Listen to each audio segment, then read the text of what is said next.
Oitavo ano do Colégio Sagrada Família. Eu sou Débora, professora de redação, e hoje daremos continuidade ao livro. Eu quero que vocês vá até a página 55, por favor. Na página 55, vocês vão observar essa imagem. Nesse capítulo, nós trabalharemos o gênero textual chamado artigo de opinião, tá? Então, vamos lá. Primeiro interpretaremos um texto e depois entenderemos qual é o gênero. Máquina humana. A imagem de abertura está representando o quê? Quais são as semelhanças entre as máquinas produzidas pelo ser humano e o corpo humano? De onde nosso corpo retira energia para funcionar? Em algum momento, essa máquina humana fica sem funcionar? Então, nós percebemos que nós vamos dar início refletindo sobre essa imagem, que é um corpo humano, né? E por dentro, várias engrenagens, como se fosse máquina. Então, vamos lá, dando continuidade. E quando o corpo para? Muitas pessoas amparam-se na tecnologia para poder viver normalmente, mesmo que isso custe o uso de medicamentos ou implantes. Então, será que em posse da tecnologia, somos tão normais assim? Leia o artigo de opinião de Marcelo Gleiser e posicione-se a respeito. Então, nós vamos ler um artigo de opinião que fala sobre o uso de tecnologias.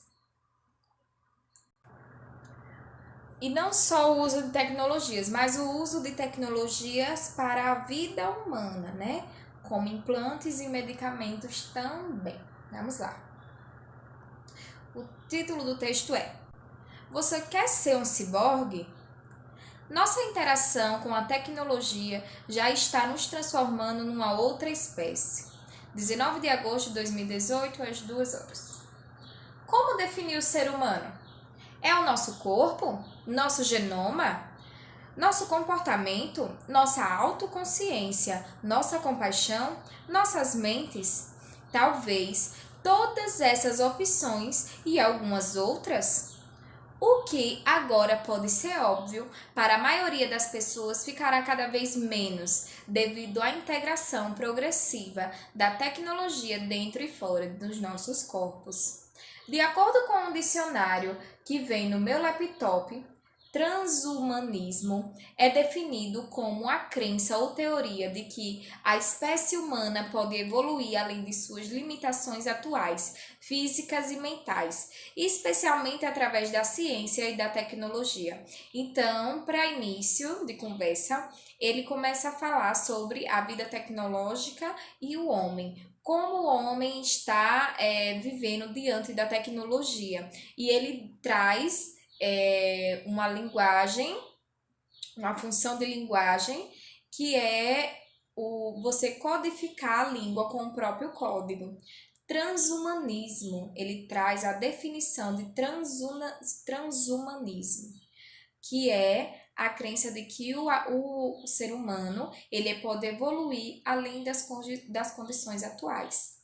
Parece sim filme de ficção científica.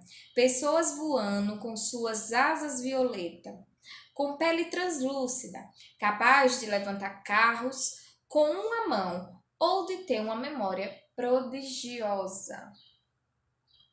Se você insiste numa definição purista do que significa ser humano, criaturas de carne e osso sem intervenções de tecnologias externas, é hora de repensar sua posição. Fora comunidades isoladas, poucos no mundo de hoje são humanos puros. Nossa integração com a tecnologia já está nos transformando numa outra espécie. Considere, por exemplo, os medicamentos. Se você toma algum remédio que muda sua química, por exemplo, contra a depressão ou pressão alta, você não é o mesmo. Você é quem você era antes mais o medicamento. Ou seja, ele diz que você é mutável, né? Que o ser humano é mutável. Ele usa como exemplo o medicamento para pressão alta ou depressão, que são medicamentos que vão agir para a mudança do seu comportamento. E ele diz o seguinte: agora você não é mais o mesmo, você é o antes mais o medicamento. Porque geralmente esses remédios ele traz algum tipo de substância que muda o seu comportamento, que muda o seu funcionamento, né? Então vamos lá. Apesar de essa transformação não ir muito além do nosso estado humano atual, é já uma mudança que ajuda milhões de pessoas no mundo, prolongando a vida de muitas delas. Ou seja, com o auxílio da tecnologia, existe uma mudança na vida de determinado ser humano, principalmente no tempo de vida. E os implantes prostéticos, ou seja, as próteses, né? Transformaram positivamente a vida de milhões com problemas variados de locomoção, abrindo possibilidades que até recentemente eram impensáveis, ou seja, pessoas que por algum motivo não desenvolveram alguns membros inferiores ou superiores, existem próteses que substituem esses membros, e isso agiu de forma efetiva na otimização da vida dessas pessoas, né? Essas pessoas hoje elas vivem, têm uma qualidade de vida melhor devido à tecnologia. Testemunho isso com frequência quando participo de corridas de obstáculos e de ultramaratonas e vejo atletas com uma perna prostética. Ou seja, ele vê aí como essas pessoas hoje têm uma oportunidade melhor devido ao uso da tecnologia. Por exemplo, antes da invenção dessas próteses, como é que essas pessoas ficavam em relação à corrida? Provavelmente não participaria, né? Mas como agora existe esse meio tecnológico, essas pessoas estão inseridas. Mas o que ocorre quando esses implantes produzem uma vantagem que vai além do que o corpo humano é capaz? Por exemplo, será que atletas com pernas prostéticas de fibras de carbono desenhadas para produzir maior propulsão devem competir com atletas que não usam esta tecnologia? Aí sim ele chega onde quer chegar. Perceba. Ele fala como a tecnologia é boa, como a tecnologia auxiliou, né, o dia a dia dessas pessoas e continua auxiliando, mas ele diz: essa prótese talvez seja mais vantajosa que a própria perna humana. Como? Em relação à resistência, em relação à pulsão, que essa prótese ela pode dar um impulso maior que a perna humana. Entenderam? Então ele diz: será que a tecnologia não vai além do nosso corpo? Estamos já na era transhumana. E o que dizer da nossa relação com os celulares?